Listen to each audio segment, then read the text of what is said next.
Hello. Hi, Abe. I wanted to ask you, since we met last, about the issue of Venezuela. Because I heard voices kind of saying it's not so bad, and Latin America is not so bad, but I'm not convinced. And the question You is, have good reason not to be convinced. You have good reason. It is getting worse. Right. And little by little, as long as oil money works. I'm told that by our experts, it's the only, except for Iran, it's the only government-propagated antisemitism today around the world. It's already Formally, right. This is First quite scary. within the country and then outside. So are you pressing in any way? We've talked to Jesse Jackson, who has a relationship, but it's not for camera, but there are other plans. We'll talk about it in a minute. This is a conference about people around the world blaming Jews as the worst human rights violators on the planet. And the people who support Israel are now under attack as supporting the colonialist apartheid state of Israel. When my great parents, came from Russia, 150 years ago, they came because there was a Bible in one hand. My great-grandfather from Dnepropetrovsk came with a Bible in one hand and a rifle in another, and his hand was extended to the Arabs who lived here. Some did make business with him, others who fought him had to meet the wrath of his rifle.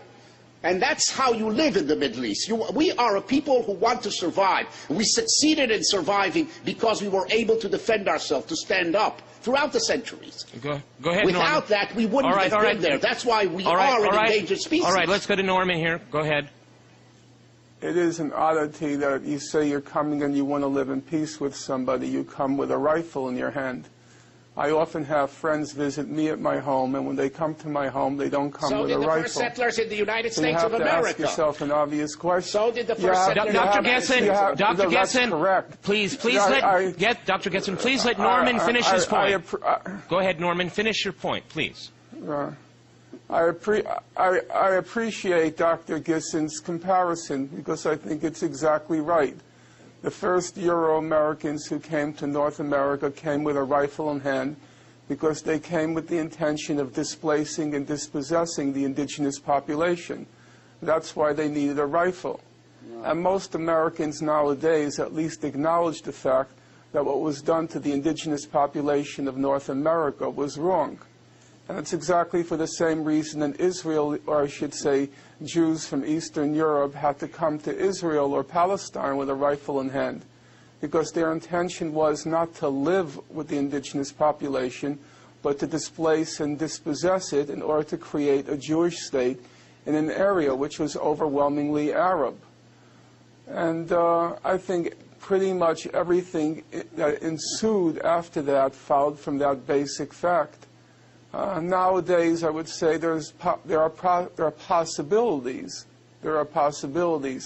for Israel to live at peace with what was or what remains of the indigenous population.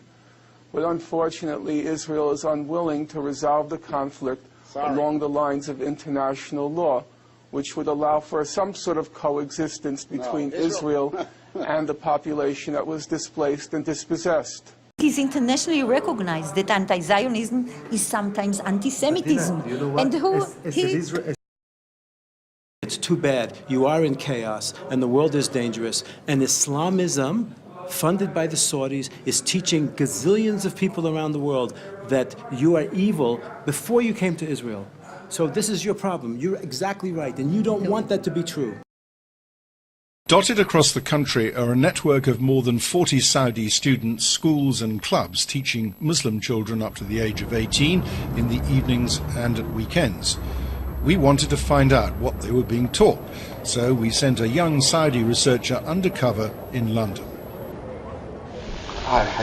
He asked for and obtained the books, part of the Saudi national curriculum for teaching 12 and 13-year-olds.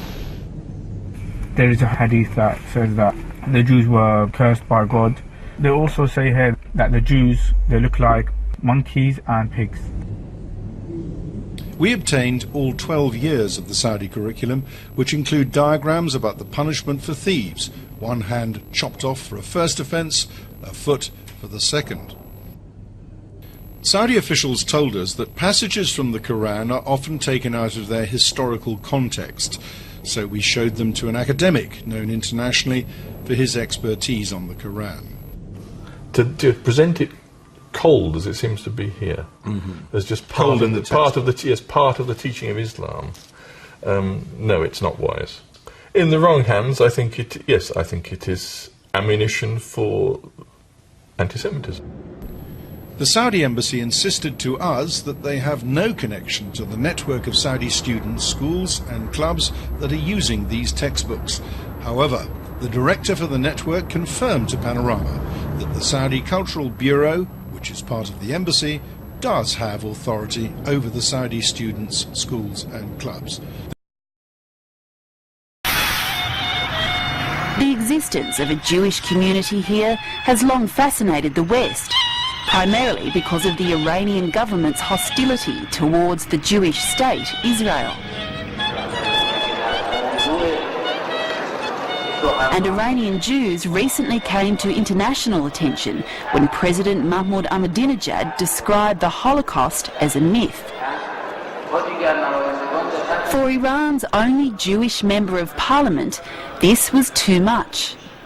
Maurice Metamed describes himself as Iranian first and a Jew second, but felt compelled to speak out.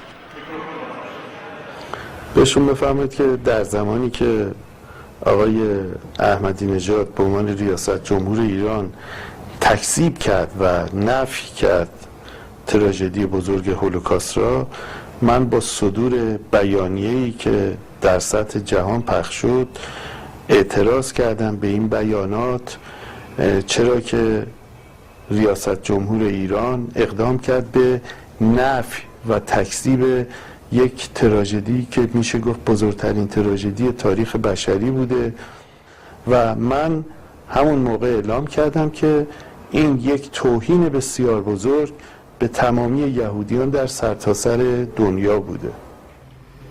Despite the controversy caused by Ahmadinejad's comments, Maurice Metamed says the president was not supported by other Iranian politicians and later appeared to modify his views. Holocaust denial is frequently linked with anti-Semitism. Did the president's comments make you feel insecure about the position of the Iranian Jewish community? خوشبختانه حالت ناامنی تا به حال در جامعه کلیمیان مشاهده نشده و دلیل اصلی اون هم این بوده که سیاست کلی دولت ایران، کشور ایران به هیچ وجه یهودی ستیزی نبوده و انشالله در آینده هم نخواهد بود.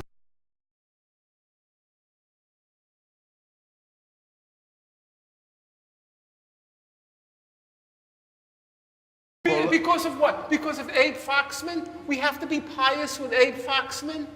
A hoodlum and a thug?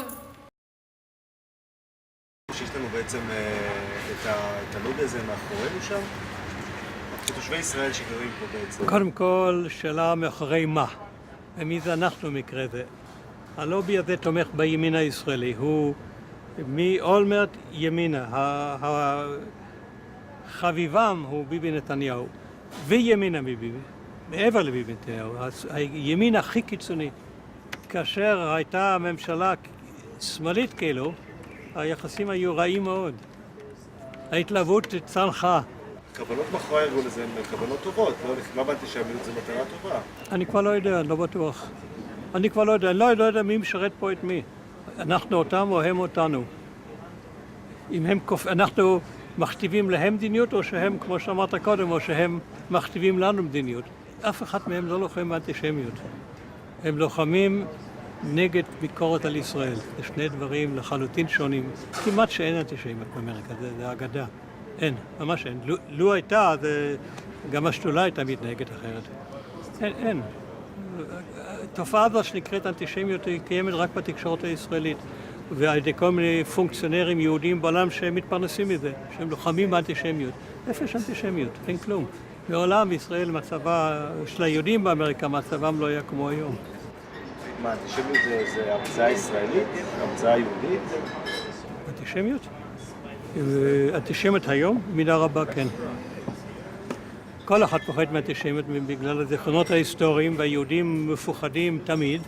באמריקה היהודים, כמה שהם חזקים וכמה שהם מושלים באמריקה למעשה, הם פוחדים מהצל של עצמם. כל רגע, אחרי כל עץ, מסתתר אנטישמיות. בולשיט, אין דבר כזה. אנטי ערבים, אנטי מוסלמים, אנטי שחורים, אנטי מה שאתה רוצה. אנטישמים? פשוט אתה צריך זכוכית מגדלת למצוא אותם, ויש כאלה שהולכים עם זכוכית מגדלת, כמו שרלוק הולמס, ומוצאים אנטישמים. Well, you can see that Netanyahu is under big pressure. He wasn't prepared for such kind of movement. At the moment, actually, our biggest fear is that Netanyahu, being so afraid of what's going to happen, will start a war somewhere. Because that's the situation in Israel. We're used to be part of this big war zone. We're not allowed to talk about the way we live. And little by little, as long as oil money works. Working right off the coast of Gaza, huge deposits of natural gas. It's up to $1 trillion worth of natural gas. And that's, I think, one of the hidden reasons why Israel went after Gaza the way it did. Israel is trying to get into a contract with the British Petroleum that Israel be the one that extracts the natural gas from the Gazan waters rather than the Palestinians. So you have a little bit of that in there. But essentially, I think Israel sees itself in a very simplistic way as kind of the hired gun for the United States. It'll do whatever the United States wants. So that if it's a matter of helping to bring military technology into the area, to fight. I mean, Israel's very involved with helping the United States plan the Iraq War, for example, which was over resources working with. So I would say that Israel is is certainly an ally of the United States from that point of view. Israel's been the one that's been pushing the sanctions on Iran that have to do with the Iranian nuclear weapons and so on. So it's like, and what's interesting is, we talk about the Arab-Israeli conflict, but in fact, Israel and the United States have very common foreign policy goals with the conservative Arab regimes, Egypt and Saudi Arabia, the Gulf states, and so on. So that I think that the interesting thing there, where he shows the strong connection, personal even, between the Bin Laden family and the Bush family. And here's Bush the son, as president, who is the most pro-Israel president ever. I mean, Israel couldn't have invented a president better for Israel. Well, how does that work? I mean, why aren't the Arabs saying to Israel, why aren't the Arabs saying to the United States, if you're our good friend, do something about Israel?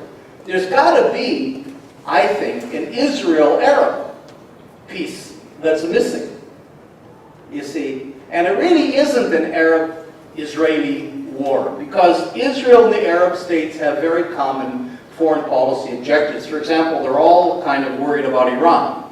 I mean, they're united on that. In terms of securing the oil resources for the West. I mean, there's a lot of, so in a sense, I think Israel is together with the Arab countries, part of this American-oriented coalition. And Israel tries very much then to hit Hezbollah, to hit Syria in different ways, to hit Iran, to hit any of these, Al-Qaeda certainly, to hit any of these Arab or Muslim parties that are trying to undermine or change that American hegemony in the Middle East. It's the best thing that will ever happen to Israel if they get rid of these American Jews, who are warmongers from Martha's Vineyard. And they're warmongers from the Hamptons. And they're warmongers from Beverly Hills. And they're warmongers from Miami. It's been a disaster for Israel. You know, it's the best thing if they can ever get rid of this American Jewry. It's a curse.